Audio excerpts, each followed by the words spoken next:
How are you? Happy week. Happy Monday, Tuesday, Wednesday, Thursday, Friday, whichever day it is that you happen to be viewing this particular event. My name is Lindawi Davis.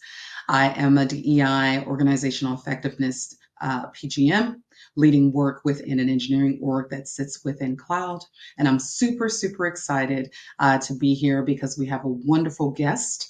I want to tell you a little something about what we're going to be talking about today, and then we'll jump into the conversation with our guest today. So today's guest, well, actually, first of all, we're going to be talking about a book. Okay, the name of the book is Beyond Vanity: The History and Power of Hairdressing. Elizabeth L. Block is an historian, art historian, senior editor in the publications and editorial department at the Metropolitan Museum of Art in New York, and the author of Dressing Up: The Women Who Influenced French Fashion. Now, talking about this book, we're kind of going to shift into a lot of the research and imagery that Elizabeth has done with this amazing piece of work. And so I want to give you a little bit of background information here.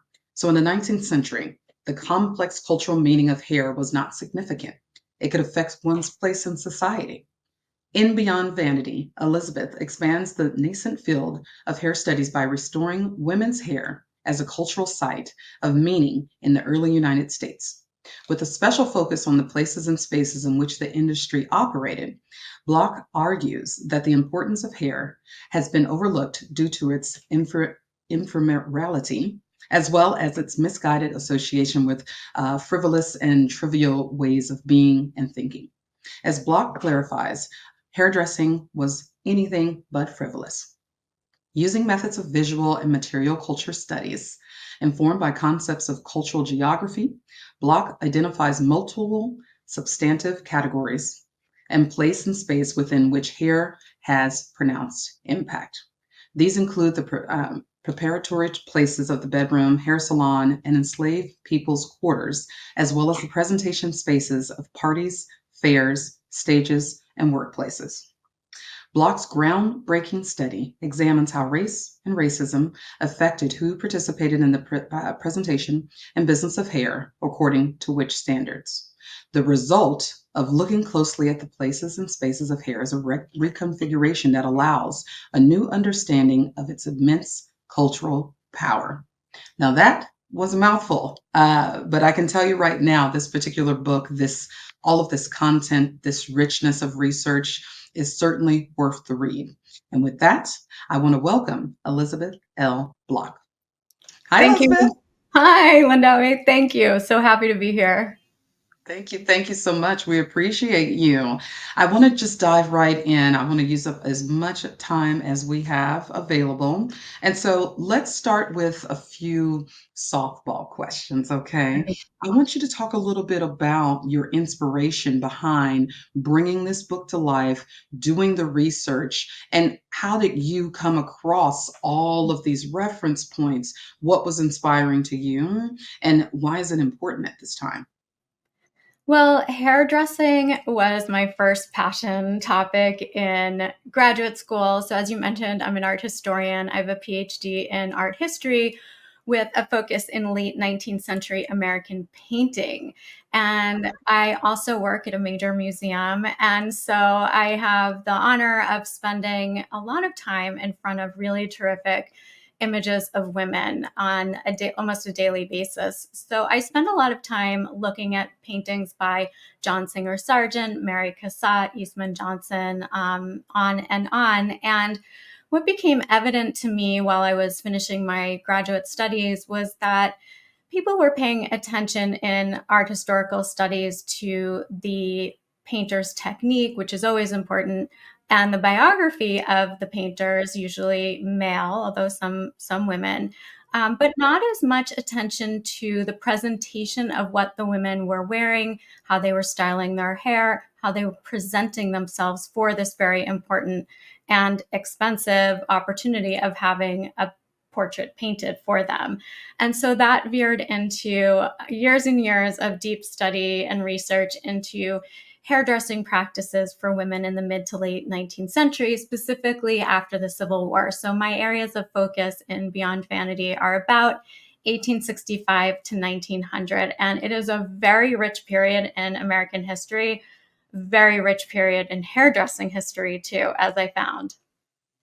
Absolutely. I mean, I think that there's something about exploring this period that really kind of builds upon the foundation of where we are right now. And to your point, it's not only very rich, but I think that there's a need for us to continue to tap back into this period to pull some of those lessons, from this time period all the way across culturally, hair, fashion, beauty standards, etc. Why was it important? Because after going through this book, I noticed that you did such a beautiful job of pulling from not just European standards, right? You dug into more texturalized hair with a focus on Black plus hair care as well. So, why was it important for you to avoid solely having that European perspective?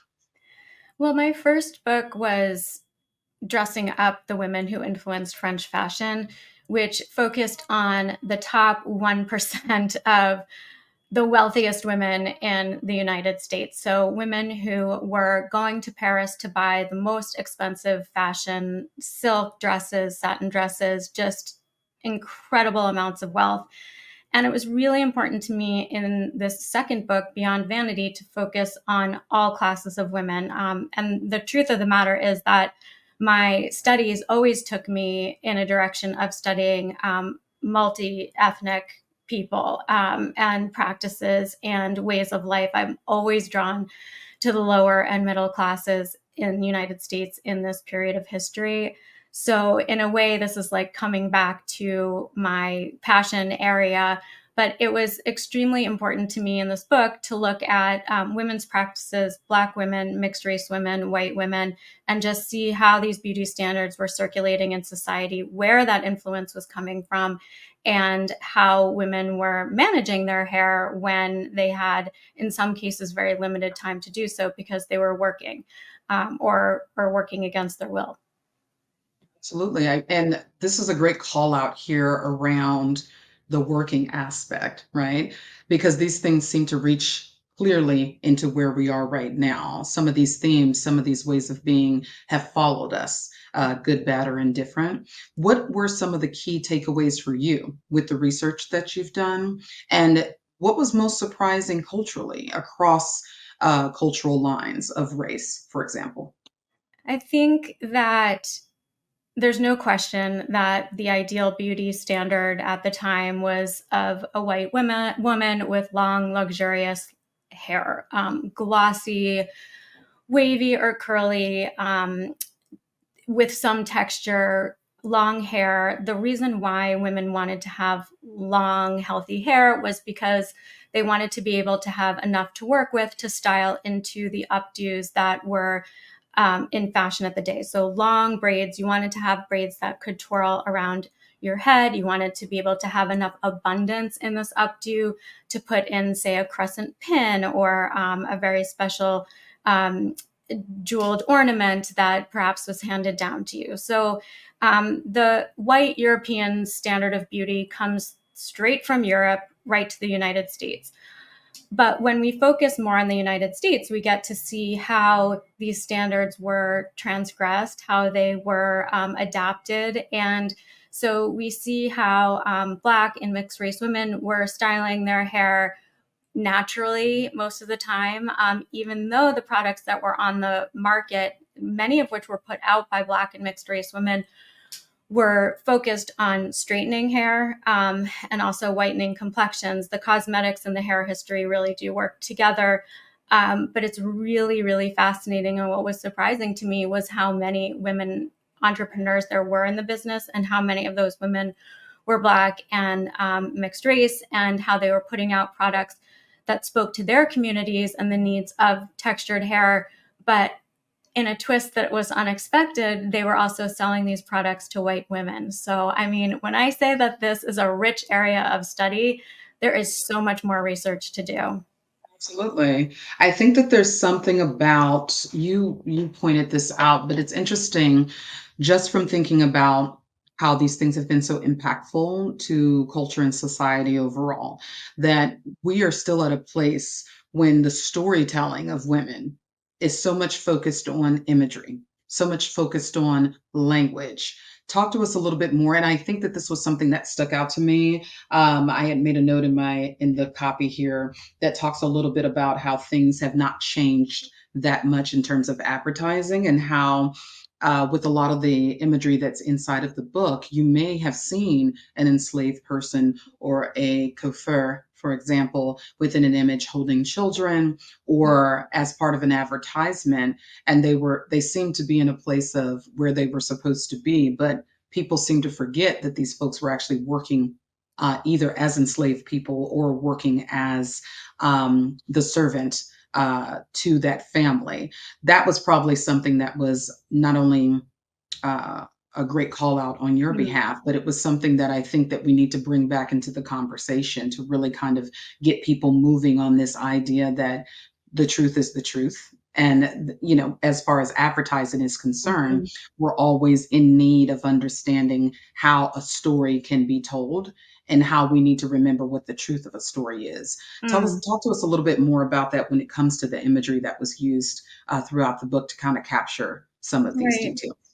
The book takes a visual and material culture methodology toward the women's lives in this period. And so throughout the book, I have imagery from advertisements. And these were advertisements that were in national newspapers, national periodicals for middle class women, like Godey's Lady's Book or Peterson's Magazine, but also in newspapers that were aimed specifically for Black and mixed race readers. And that's where some of the advertising becomes the most fascinating to me. So we will, have to hold me back from talking about too many of the characters, but one of the like hero figures from this book is Christiana Carto Bannister, and she was of Black and Native American descent. She worked in the late 1860s until she passed in about 1902 in Boston and Providence, Rhode Island. And if we use her biography as much as I was able to trace of it, we can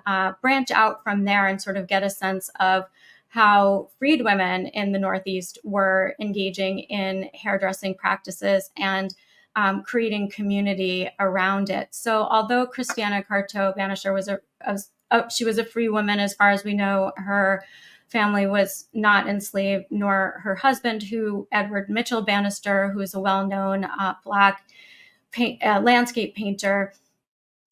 We know that she was advocating, she was using her salons, or hair rooms as they were called at the time, to advocate for emancipation in the 1860s and forward.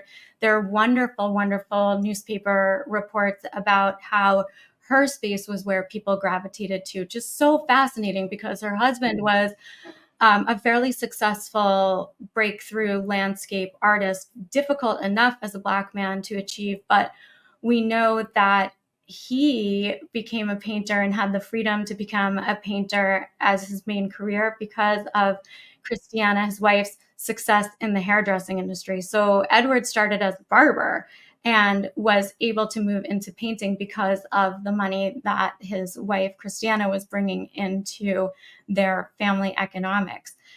So as far as like what the stories are, we need to be paying attention to the stories as much as we can, and as we say in some of the scholarship, reading against the grain. So we need to read these reports about Christiana and her colleagues. We need to read imagery. We need to have this visual cultural way of reading advertisements in a way not just at their surface level, but what was Christiana trying to get through to her clients when she put an advertisement in a paper that was aimed at white readers? What was she aiming toward when she put an advertisement for her hairdressing services and her hair products, when she put an advertisement in a paper that was for her community? There's just so many stories and so many more biographies to dig through and come up with, as you say, what's behind the surface and what the real story is for these women. Yeah, absolutely. I think that there's something about going through this book. Pulling those stories. I mean, we're in a time right now, just in general, where so many stories are finally starting to come to the surface in whatever the medium may be, whether it's in film, whether it's across socio-economic foundational paths that have Mhm. occurred, whether it's as a direct result of the Industrial Revolution. Now we're supposedly in a third or fourth Industrial Revolution now that we have AI really kind of becoming a much larger conversation piece. And so I think it's super important that you were able to capture and pull a lot of those stories out that people would have otherwise not heard of. One of the other things that jumped out to me, and this is starting to lean a little bit more into some of these social and cultural impactful knowledge pieces, which is men. Men were actually doing hair, not just as Mhm. barbers, but as Mhm. actually the hairdresser in and of itself. Mhm. That was something that jumped out to me, most definitely as a little bit of a teaser, like, huh, I knew that they were there, but not in the capacity in which you were able to pull some of this knowledge and research. Talk to us just a little bit about why that's such an important factor in all of this conversation and how that reaches over to us in this future time that we're in right now from the 19th century. One of the main discoveries during all of this research I was doing was that the world of hair was not as gendered as maybe we once thought. Now, in this book, I focus on women's hair because it's an enormous topic in and of itself. And it's important to me to focus on a distinct period and to focus on women. If I brought in the men and the history of barbering, this would be 300 pages and $300 to buy the book. Men's barbering is such a rich topic. There are a couple of excellent scholarly books on it, so I didn't want to step on those. There are terrific resources that I use. And for men's barbering, the history of Black men in barbering is extremely rich, really well covered in a specific book. So for women, what I found was that there were these salons like Christiana Carto's salons and hair rooms in Boston and Providence, but it wasn't like only women could walk into these spaces. I mean, men were walking into these spaces and advocating for freedom and emancipation and many other political um, subjects that they wanted to forward. Now, as far as the spaces of barbershops, which are also incredibly social spaces and historically so, and straight through to this very moment, barbershops were male run.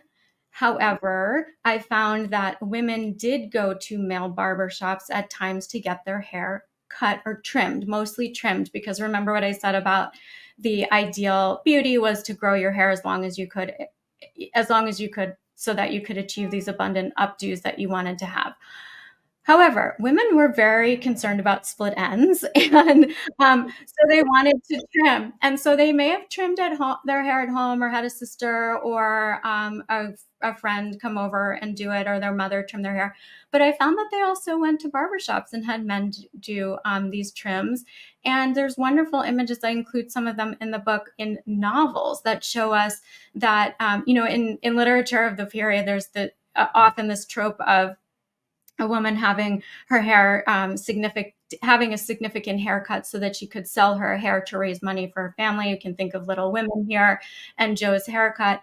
In the illustrations for Little Women, Joe is going to a male barber and she's getting her hair cut from a male barber, and the male barber's wife is sitting in the space watching the haircut happen. So, multiple genders, these were not, it was not taboo for a woman to go to a male owned barbershop or salon and have her hair cut by a man. And in fact, some of the most famous hairdressers so far, because I want to uncover more of the women who are in this world, some of the best known hairdressers in the period were men. And We know that, especially in New York during the so-called Gilded Age, women like Caroline Astor and Alva Vanderbilt were having, of course, they wanted the best of the best. And those would have been some of the French male hairdressers that came over from France to do hair. And they were in such high demand that sometimes women needed to book their hair appointments 7, 8 in the morning and then just kind of like sit with the hair too and try not to muss it up until they had to go to the opera or to a fancy ball like late at night. So I always think there of like the Met Gala when you hear about, women getting their hair and their glam done so early because that's the only appointment they can get. And then they're just sort of like sitting, waiting for the Sprinter van and not moving when they're in it, and then getting to the gala. So yeah, so gendered spaces that were not as gendered as we once thought within the world of hair is one of the big takeaways here. I love that. It's a great nugget to call out in the book, and most definitely something for us to continue to kind of keep in mind. And just from how you were describing preparation, right? Anytime any of us are going out at nighttime, or we're going to a major event, or we're going to a Broadway show, same kind of thing. We're often sitting, hoping that we've done our makeup in a certain way, or getting our hair done. So a lot of those ways of moving have not changed that much in that regard. Um, I do want to explore the impact of hairdressing on fashion and beauty standards, particularly contrasting the experiences of Black and Brown women with those of women with non textured or less visibly textured hair. Talk to us a little bit about some of the research points that you've gathered. When I think about textured hair, I think about some of the memoirs and diaries and letters from formerly enslaved women in the period who were talking about the limited time that they had to fix their own hair. So if a woman was enslaved in the South and was working for a white family, in a way that was not chosen by her. If a woman were working in the mistress's home, one of her responsibilities would be to tend to the mistress's hair. And this is where Black feminist studies come into being so incredibly important to getting at what, as you say, what was really happening at the time, and sort of reading through these stories, what we can use some imagination here. So what must it have been like for an enslaved woman to work on a white woman's hair during the week? And then conversely, what would it have been like for her when she had maybe a couple of hours to herself on a Sunday, maybe in her own quarters to do her own hair? And what we know from some of the research is that women were using natural substances like, coconut oil, if they could get to it, olive oil, castor oil, egg yolks, working natural ingredients through their hair to add moisture, to style it in a way that they were comfortable with. Oftentimes they would be wearing like a tignon or a hair wrap over their head to keep their hair clean and dust free. So using products, but using mixtures that they made on their own to tend to and to care for their hair in the time that they had to do so. Those are some of the most fascinating bits and pieces that we can get from some of these diaries and remembrances from women's voices. Absolutely. I think some of the great pieces that you just called out about that natural hair care, castor oil, coconut oil, Mhm. almond oil, etc. Mhm. A lot of these things are very much a part of the conversation today, and definitely in a much larger capacity across gender lines, racial Mhm. lines, cultural lines, etc. And so I was really pleased myself, just as a reader, going through the book to hear some of these tidbits, right? That we're not so far removed, although we're in the future state of the early 19th century. But I do want to talk about a little bit the power of hairdressing to transform people's lives, to transform and create and elevate community. Per your research, how can thinking about hairdressing be used to build community and foster more inclusive behavior, be a vessel for people being invited into the conversation? And I really want us to be grounded a bit more into how we see so many more people developing their business, Mhm. what strategies they are employing to sustain that business, and then how people who may not be a part of the hairdressing or hair community, or just simply someone who's interested in hair as a cultural reference point, what are some of those things and ways in which people could become closer to the conversation? The conversation is happening now. And as you say, it's not all that different than in the mid to late 19th century, from the ingredients that are going into the hair products to some of the basic practices of, combing, caring for the scalp. I mean, at the moment, scalp health is all the rage in all these product lines that are out there. I mean, all the product lines have a scalp oil, or a pre-wash oil. These were all happening and taking ground in the late 19th century. Now we talk about the skinification of hair. So again, like the scalp is skin, and how do you care for it and keep it healthy? This was such a massive topic in the late 19th century because if you lost your hair to illness, having short hair was a symbol of not having not having your health.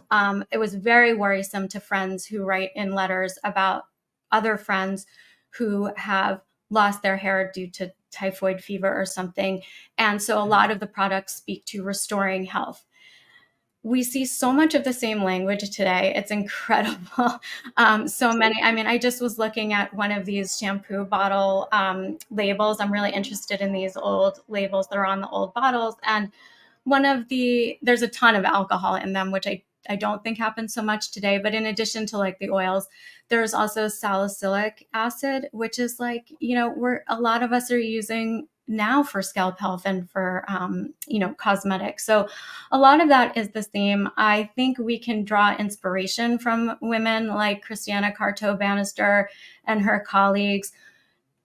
If we can bring that thread through to today, the incredible work that the Crown Act is doing. This is a piece of legislation. It's a coalition that's bringing a piece of legislation through Congress.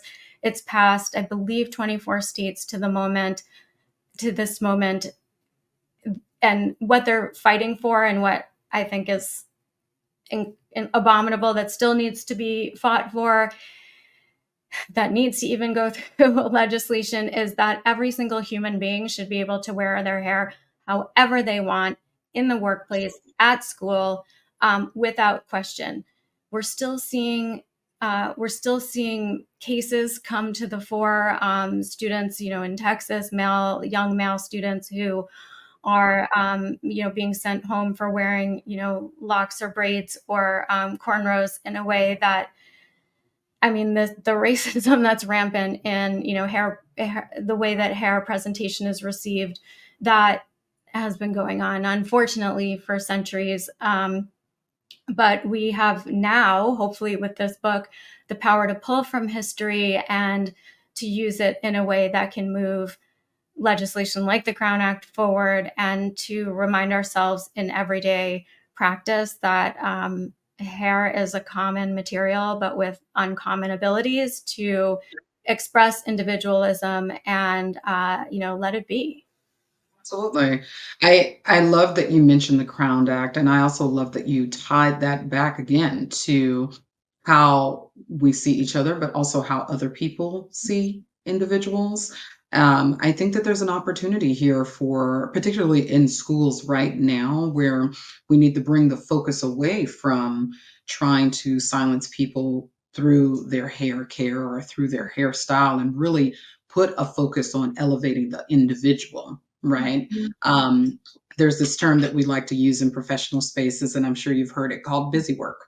Mm, when mm, people are simply busy just to be busy. But this is one of those things. It's a tactic, unfortunately. And I think that there's an opportunity just from this book, for example, pulling those reference points, pulling those stories, and just providing data for people. A lot of times people may not be able to attach themselves to the person, right? But if they mhm, can pull that story, mhm. then that's something that people can chew on.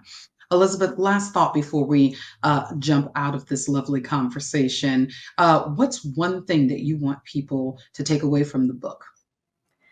My wish is that hair studies becomes as central to women's history studies as education and politics. Oh, So, how's that for a lofty goal? that is a that is a lofty goal. We're going to put that on a piece of paper and see how far we get.